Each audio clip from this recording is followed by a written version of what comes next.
le but de la réunion d'aujourd'hui, c'est un peu de vous expliquer ce qu'est Digital Tunisia, qu'est-ce qu'on compte faire, comment on compte le faire et quel type d'activité nous allons mettre en place. Donc peut-être pour commencer, on peut faire un petit tour de table pour que chacun d'entre vous se présente, qui il est, ce qu'il fait, quelle est sa start-up et quelle est la solution. Le temps que les autres nous rejoignent, parce qu'il y a un certain nombre de personnes qui sont inscrites et donc comme on a eu un petit problème technique, donc je pense qu'ils vont nous rejoindre tout de suite. Donc on peut commencer par si Mohamed Rajhi.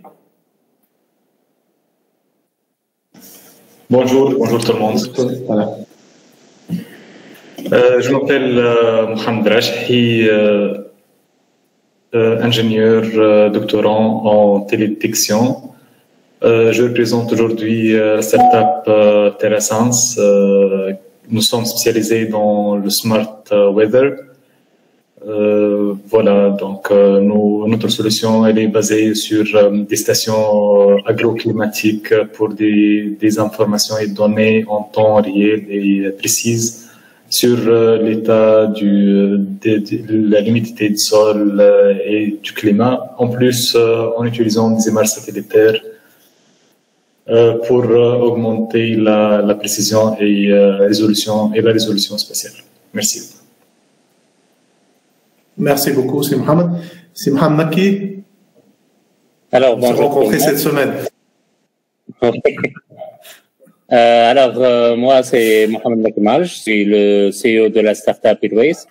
Donc, Airways, c'est une startup qui travaille sur le pilotage de l'irrigation avec une partie d'aide à la décision et de l'intelligence artificielle qui est incorporée dans son programme. La solution, elle est totalement sans fil avec une portée de 7 km où il y a une gateway qui est connectée à Internet, qu'elle soit par Wi-Fi, par 4G et qui émet un réseau LoRa où on peut connecter les électrovans qui seront alimentés par des panneaux photovoltaïques et des capteurs, quels que soient des capteurs de pression pour détecter les fuites ou les bouchages d'écouteurs de l'irrigation, des capteurs d'humidité de sol pour connaître l'état d'avancement de cette irrigation. Est-ce qu'on est dans les limites de l'irrigation pour réduire le surplus de l'irrigation? Aussi des capteurs MPK pour suivre la qualité irrigation, des capteurs d'électroconductivité, de pH. Donc l'agriculteur en lui-même, il a toutes les informations pour bien gérer son irrigation et bien anticiper les changements climatiques qu'il y en a aujourd'hui dans ce monde qu'on est en train de vivre. Merci. Merci beaucoup, c'est Mohamed Maki. Monsieur Timo.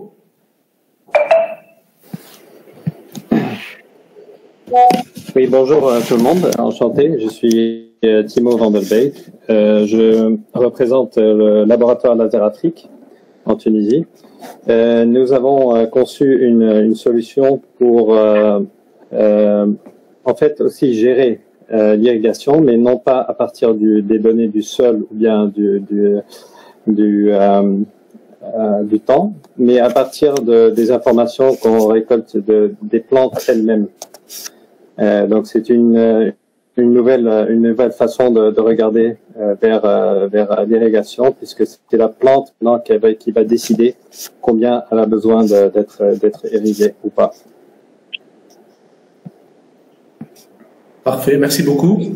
Madame Amel. Elle a quitté. Alors Fawzi, si tu peux te présenter.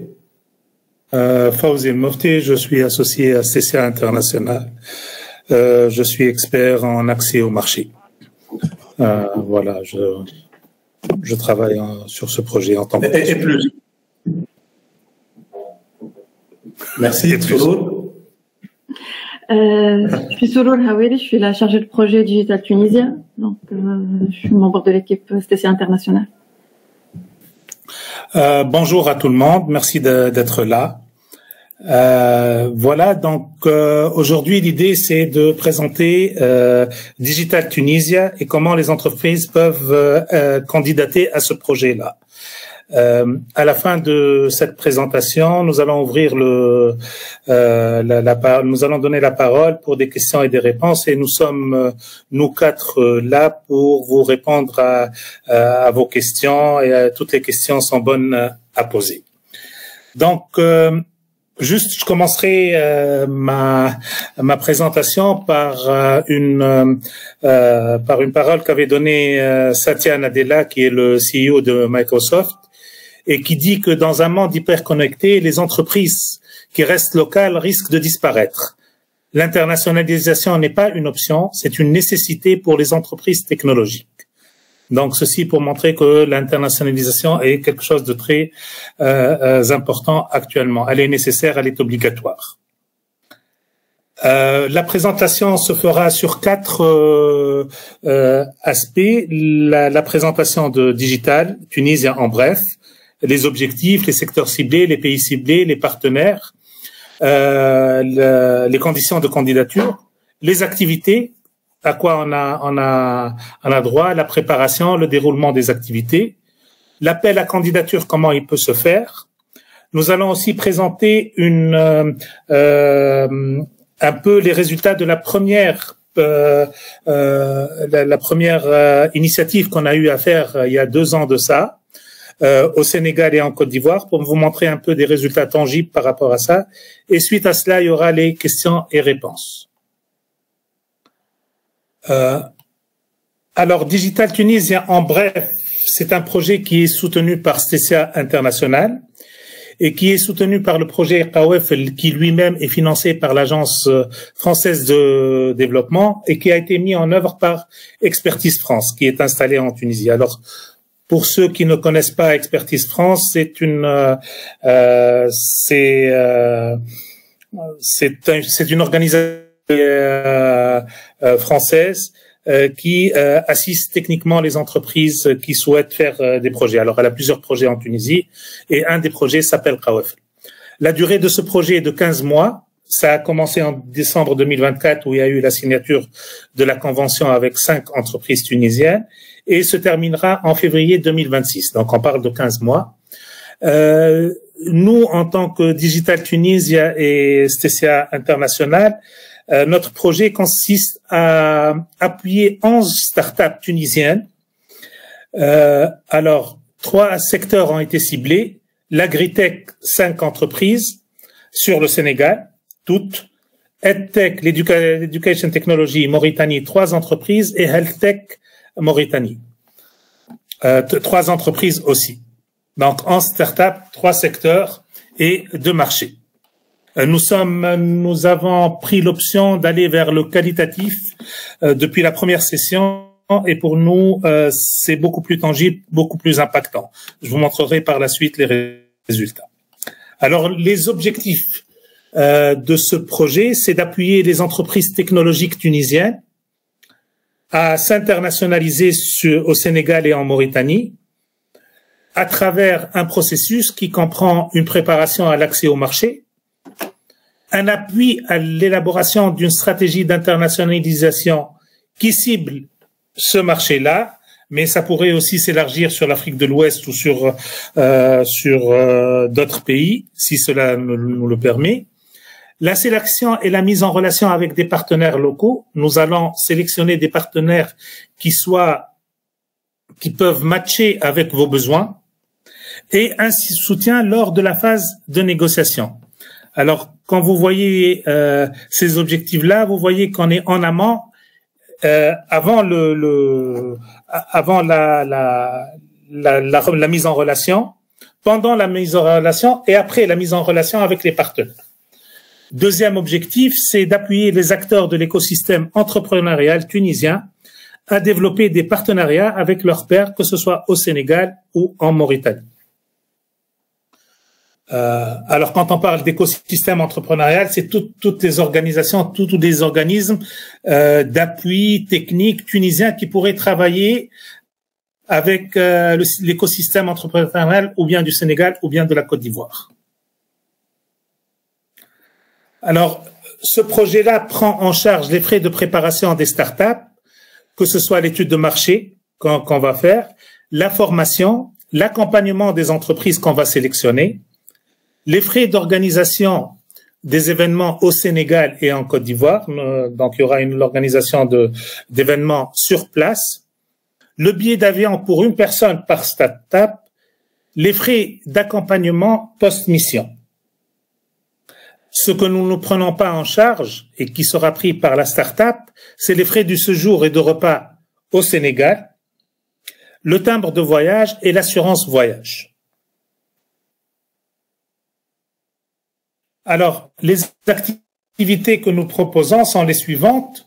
Dans une première phase, on va faire, donc ce qu'on est en train de faire actuellement dans cette phase-là, c'est un appel à candidature pour sélectionner 5 startups agritech pour le marché sénégalais, 3 startups pour l'EdTech et 3 startups de la HealthTech. Ceci sera pour une autre phase. Là, on va se focaliser beaucoup plus sur le Sénégal. La réalisation de 2 études de marché, mais on commencera par celle de l'agritech du Sénégal. Puis la formation et l'accompagnement des startups. Donc, on va les prendre, comme vous pouvez voir dans cette photo-là, qui a été prise lors de la première initiative que nous avons faite il y a 2 ans de ça. Nous les avons formés et accompagnés dans l'élaboration de leur stratégie d'internationalisation. Dans la phase 2, nous avons sélectionné les partenaires locaux au Sénégal. Nous allons le faire. L'organisation d'un événement promotionnel et de partenariat au Sénégal, avec des réunions B2B, des visites terrain, des rencontres avec les officiels, des conférences thématiques. Puis on va accompagner ces entreprises suite à l'événement. Donc, ce sera en Tunisie. Lors de leur retour, on va accompagner jusqu'à arriver à bon port, en espérant qu'il y aura évidemment des signatures de contrats. Et nous allons accompagner pendant la négociation des contrats. Donc, il y aura une assistance technique à ce niveau-là, que ce soit par rapport à un côté commercial ou légal. Alors, le calendrier prévisionnel pour Agritech au Sénégal, on est dans la phase 1 qui est l'appel à candidature, qui va se terminer le 17 février 2025, dans un mois. L'annonce des résultats, 3 semaines, hein, même pas 3 mois. L'annonce des résultats se fera le 28 février avec un jury qui va se réunir et sélectionner les 5 candidats. La présentation de l'étude de marché se fera le 5 mars 2025. La formation et l'accompagnement durera 1 mois, du 15 avril au 15 mai. Donc, ce sera après le Ramadan. Et puis, la mission se fera entre le 25 et le 29 mai 2025. Le post-mission durera 8 mois.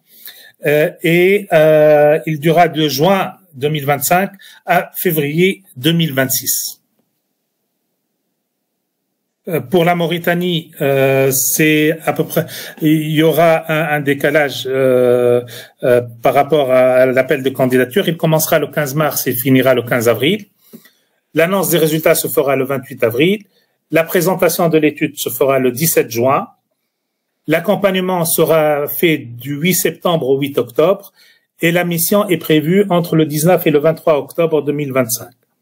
Le post-mission durera à peu près 4 mois, entre novembre 2025 et février 2026, le temps que le projet donc se clôture, puisqu'on parle de 15 mois. Alors, l'appel à candidature, comment on peut faire? Les critères de sélection, avant tout, il faut que ce soit une entreprise tunisienne. On le dit parce que on a eu lors de la session précédente des gens qui souhaitaient le faire mais qui n'étaient pas tunisiens. Donc, on insiste sur le fait que la société soit basée en Tunisie et statutairement, c'est une entreprise tunisienne. Elle a développé une solution technologique adaptée aux besoins du marché ciblé. Là, je peux donner un exemple. Des fois, il y a 2 ans, on s'est retrouvé avec des gens qui avaient une très belle solution, mais qui était plutôt destinée à des cultures d'olives. Or, puisqu'il n'y a pas d'olives sur place, donc c'était pas une solution éligible. La solution est en phase de commercialisation, c'est très important. Le fait de dire que la solution est terminée, donc la solution tourne et qu'elle peut être commercialisable. Elle n'est pas au niveau d'un prototype ou bien d'une architecture qui a été faite. Donc très important. L'entreprise n'est pas bénéficiaire d'un autre projet soutenu par KOEFL. C'est notre partenaire KOEFL qui a exigé cela. Et c'est normal, il ne faut pas que la personne soit candidate sur 2 projets de KOEFL pour une raison de chevauchement de subventions. Un engagement à participer activement aux activités du projet. Donc la participation des personnes que vous allez désigner par rapport à toutes les activités de formation, de participation au voyage, elle doit être active. Donc les gens sont présents et participent parce que c'est la clé de leur réussite. La candidature se fera uniquement à travers la plateforme de STCA International. Donc le lien qui a été donné et que je vais vous remettre ici dans la présentation et qui a été donné déjà sur les pages. Alors l'appel à candidature se fait. Le dernier délai c'est le 17 février 2025 à 10 heures et le lien d'inscription il est écrit ici, mais je pense que vous pouvez rentrer sur. On va vous la donner par la suite. Vous l'envoyez.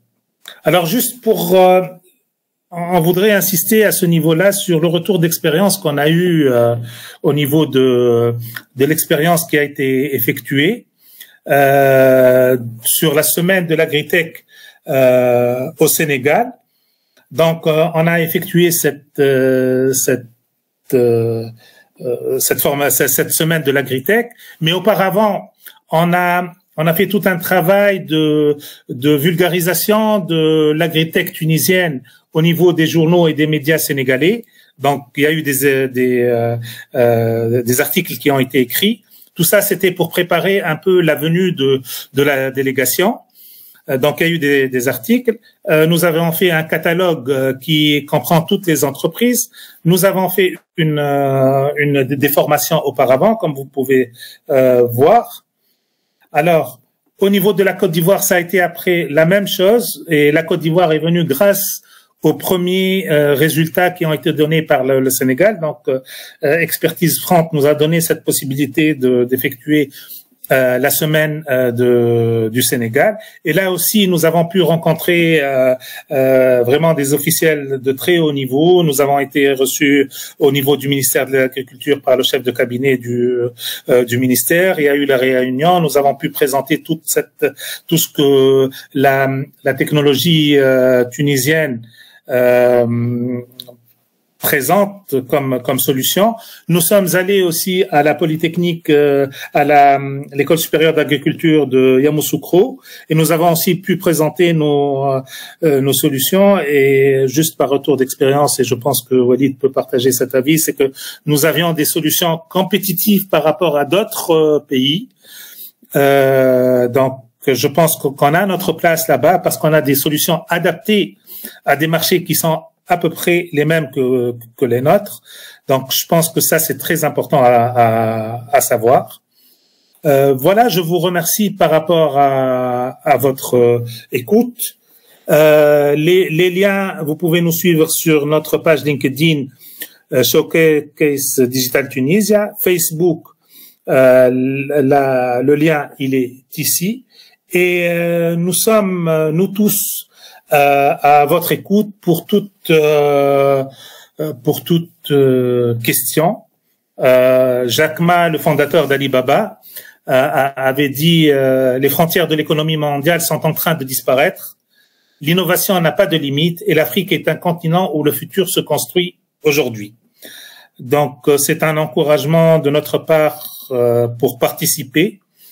Et je pense que l'Afrique est le meilleur tremplin pour toutes vos solutions que vous allez présenter. Voilà, je vous laisse la parole. Nous sommes, nous quatre, à votre écoute pour répondre à vos questions. Et merci beaucoup. Merci beaucoup, Fawzi. Merci pour cette présentation. Donc, maintenant, j'ouvre le débat. Donc, si vous avez des questions, on est là pour répondre. On commence par Monsieur Timo Van der Beek. Oui. Oui, donc j'aurais une question par rapport à votre choix de viser le Sénégal et la Mauritanie. Donc, pourquoi spécifiquement ces deux pays? D'accord. En fait, on a choisi le choix du Sénégal et de la Mauritanie était un peu dans le contexte du projet Kawefel, parce que Kawefel a sélectionné 4 pays sur lesquels il intervient, que sont Sénégal, Mauritanie, RDC et Kenya. Donc nous, pour l'agritech, on a choisi le Sénégal parce qu'on a déjà fait une première activité il y a 2 ans, donc la tournée de l'agritech tunisienne au Sénégal, qui a très bien marché. Et donc là, ce qu'on va faire avec les entreprises qui sont sélectionnées, ça sera la 2e semaine de l'agritech tunisienne au Sénégal. Donc ce qu'on prévoit de faire, c'est un peu le même format que la première fois, avec des petites améliorations. Donc il y aura une journée qui sera réservée aux rencontres B2B. On avait fait ça dans un hôtel. Et on avait une 50aine d'entreprises et agricoles, de grandes entreprises agricoles sénégalaises, quelques ONG, quelques programmes de développement qui travaillent sur le secteur de l'agriculture, qui étaient intéressés de découvrir un peu l'offre tunisienne. Donc on va refaire quelque chose de ce type-là, plus des visites pour comprendre un peu l'agriculture sénégalaise. Des rencontres avec les officiels. Par exemple, au Sénégal, maintenant, ils sont en train de mettre en place un programme national pour la digitalisation de l'agriculture. Donc, c'est important de rencontrer les officiels qui travaillent sur ce programme-là pour essayer de se connecter avec eux et de voir comment les entreprises tunisiennes peuvent se positionner sur ce programme national. On a la dernière fois, on avait organisé 2 conférences. Une avec les startups sénégalaises pour essayer de développer des partenariats entre startups tunisiennes et startups sénégalaises. L'idée, c'était un peu de voir comment on peut mettre en contact des startups pour qu'elles travaillent ensemble, soit qu'elles distribuent les solutions de l'autre, ou qu'elles développent des solutions ensemble, ou qu'elles participent ensemble à des appels d'offres, par exemple. Donc l'idée, c'était un peu de mettre en contact startups tunisiennes, startups sénégalaises. On avait fait aussi une autre conférence où on avait invité tous les ambassadeurs africains basés à Dakar, à qui on a présenté l'offre tunisienne de solutions agritech. Donc le programme n'est pas encore finalisé puisque ça va se passer au mois de mai. On est en train de travailler dessus, mais on va vous informer au fur et à mesure de ce que nous allons faire lors de cette semaine. Disons que la partie la plus importante et celle qui donne le plus de résultats, c'est les rencontres B2B. Là, c'est un gros travail que nous faisons parce que nous essayons de comprendre comment fonctionne votre solution et on essaie de trouver en face des acheteurs potentiels de cette solution. Donc, quand vous allez rencontrer des entreprises, c'est des entreprises qui viennent pour acheter la solution, pas pour seulement découvrir la Tunisie. Donc, et c'est pour ça que au Sénégal, la dernière fois, toutes les startups qui sont parties sont revenues avec des contrats. Et la même chose s'est passée en Côte d'Ivoire. Donc, on avait pris les mêmes et on avait fait une 2e semaine en Côte d'Ivoire. Donc, ils ont refait d'autres contrats en Côte d'Ivoire. Donc là, cette fois-ci, on va essayer de faire la même chose pour que les startups reviennent avec des choses concrètes. Voilà pourquoi le choix du Sénégal.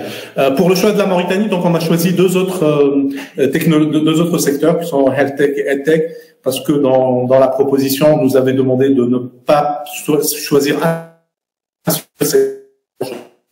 Et puis, comme la Mauritanie, c'est un pays qui est vraiment en plein développement avec les découvertes pétrolières et gazières qu'ils ont. Donc, la demande, surtout au niveau de la santé et de l'éducation, est très importante. Et c'est pour ça qu'on a choisi de travailler sur l'agriculture et sur Health Tech et EdTech comme 2e, 3e secteur. Merci.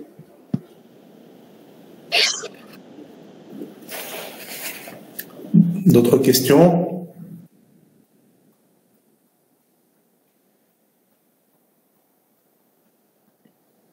Merci pour la présentation. C'était très clair. Bon, je connais des startups qui sont allées au Sénégal et qui sont revenus avec des contrats. Et ça fait plaisir pour la deuxième fois que ce programme il existe afin de nous faciliter l'exportation de nos solutions.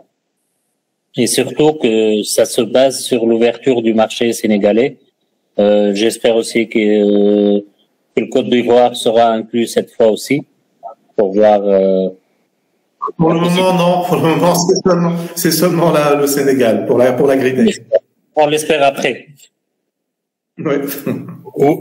Oui, au fait, l'autre fois, c'était venu vraiment à la fin du projet, mais on peut toujours essayer. Voilà. On peut toujours.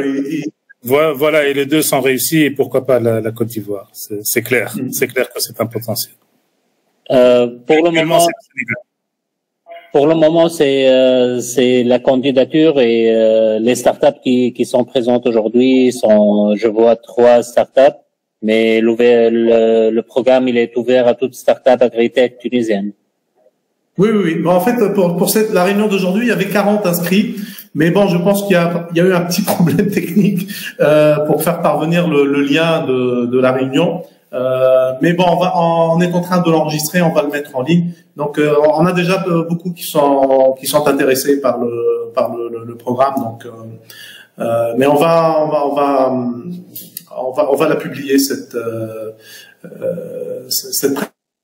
présentation sur les pages du projet. Parfait, parce que je vois que les 3 startups ici, elles sont complémentaires plus qu'elles sont. Oui, tout à fait. Oui. Et même dans le choix des startups, en fait, on va pas mettre des concurrents ensemble pour aller. Donc, on va choisir vraiment des startups qui peuvent répondre à la demande du marché et qui ne se concurrencent pas. La dernière fois, c'est ce qui s'était passé. On a eu pour le Sénégal, on a eu 5 startups pour des solutions. Voilà, Monsieur Timo. Est-ce que vous avez fait un suivi par rapport à ceux qui ont déjà donc fait des contrats auparavant avec des Sénégalais, et comment était leur expérience donc aussi par rapport aux contrats donc qui ont déjà été signés, et par rapport à par exemple des problèmes éventuels de banque et de transfert d'argent, des choses comme ça. Est-ce que vous avez des témoignages, disons, par rapport à ceux qui ont participé les dernières fois? Oui, pas tous, mais bon, il y en a certains avec qui on a continué le suivi. Donc, on a des entreprises qui ont fait des installations.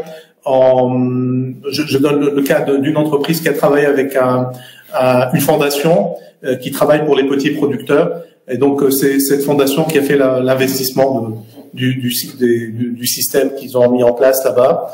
Et quand ils ont été en Côte d'Ivoire, donc ils ont travaillé avec l'institut qu'a cité Fawzi, l'institut supérieur agronomique de Yamoussoukro, où ils ont installé ils ont fait une installation là-bas aussi. On a une autre entreprise qui a fait un gros contrat en Côte d'Ivoire, et je l'ai rencontré il y a quelques semaines. Il m'a dit que maintenant ce client-là, c'est la plus grande partie de son chiffre d'affaires. Donc les résultats sont bons. Bon, pour les histoires de paiement, donc je sais que c'était pas des systèmes d'abonnement, donc ils ont payé le hardware et enfin ils ont vendu le hardware, ils ont été payés pour ça. Oui, Fawzi. Juste, je voudrais rajouter quelque chose à Monsieur Van der Beek.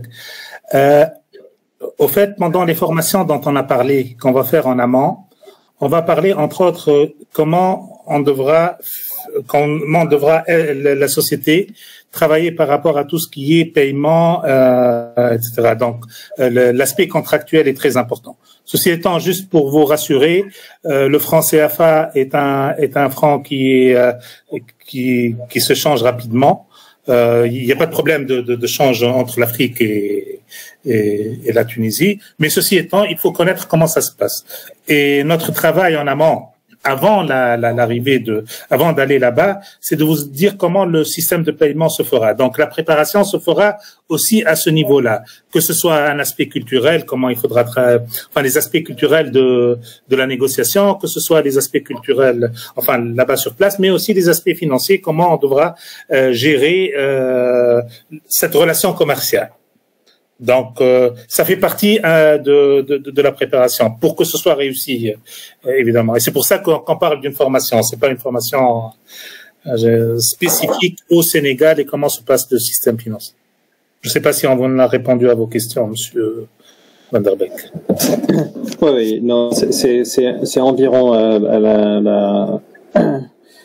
la réponse que je cherche, oui. Mais donc, ce serait intéressant aussi d'avoir peut-être en écrit un ou deux témoignages d'entrepreneurs qui ont déjà fait quelque chose au Sénégal à travers de cette. On a ça sur le site. Oui, on a un site web et on peut le trouver là-bas. D'accord. Qu'on a développé du premier, et donc il y a tous les témoignages sur ce site-là. Ça s'appelle agritech.tn. Donc vous allez trouver les 6 entreprises qui ont participé, et il y a des témoignages de chacune d'entre elles. Et sur les pages des réseaux sociaux, il y a aussi des vidéos de témoignages de ces entreprises-là.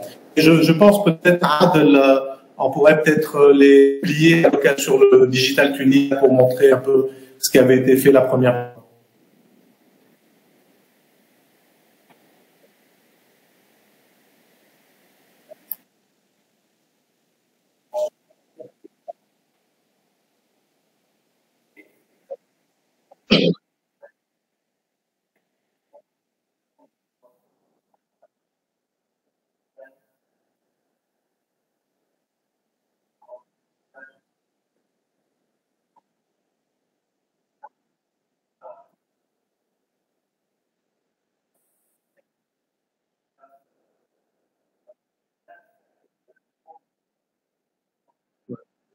C'est vrai. Tout à fait.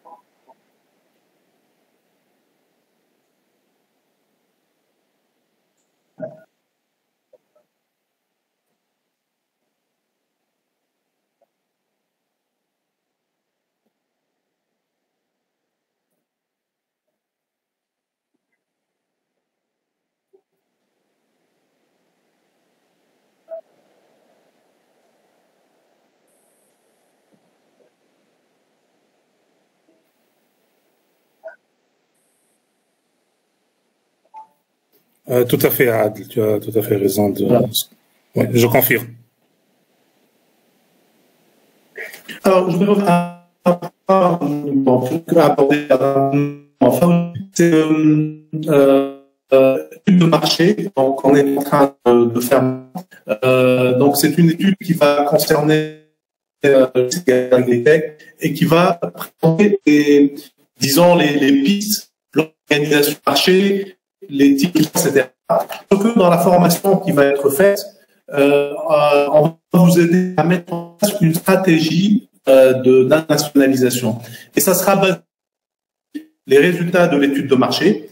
Et donc, on va vous dire le mieux, c'est de s'orienter vers tel type de clientèle ou tel type de il faut le présenter de cette manière-là. Et puis, toute la démarche d'internationalisation donc sera développée. La formation sera là pour vous aider à développer vous-même le plan d'internationalisation. Donc, vous allez être formé et encadré jusqu'à ce que vous ayez votre plan d'internationalisation avant d'aller au Sénégal. C'est que lorsque vous serez sur place, vous commencerez à mettre en œuvre ce plan d'internationalisation. Et c'est fondamental parce que si on veut réussir, il faut savoir où on veut aller et comment on veut y arriver. Si on y va comme ça, un peu au hasard, ça ne donnera pas de résultat. Donc, nous, vraiment, on veut que la démarche soit structurée pour que les gens qui vont aller sur le marché sénégalais commencent à y vendre et y vendre de manière durable, pas seulement faire une opération et revenir. Donc, l'idée vraiment, c'est de vous aider à le faire de manière pérenne.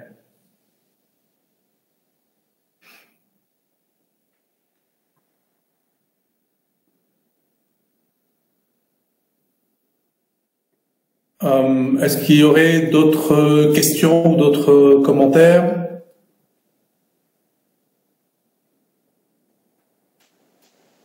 Si Rachel, est-ce que vous avez quelque chose à... Non, tout est clair. Merci pour la présentation. Très bien. Parfait. Donc, s'il n'y a pas d'autres questions, donc je voudrais vous remercier pour votre participation et vous inviter à vous inscrire à notre appel pour avoir la possibilité de faire partie des 5 startups, parce que cette fois-ci on veut prendre principalement d'autres entreprises que celles qui ont participé la première fois, pour donner plus d'opportunités, enfin l'opportunité à plus d'entreprises. Donc ceux qui se présentent pour la première fois seront favorisés, disons, que par rapport à ceux qui ont déjà participé une première fois. Voilà, donc merci à tous, merci pour votre participation. Donc notre équipe, Faouzia, Sourou, Adel et moi-même, c'est à votre disposition si jamais vous avez besoin d'éclaircissement, aussi vous rencontrez une difficulté lorsque vous allez remplir le formulaire d'inscription. Donc merci encore et à très bientôt, et j'espère vous revoir prochainement. À très bientôt. Merci à vous. Au revoir. Merci pour l'opportunité. Merci. Merci.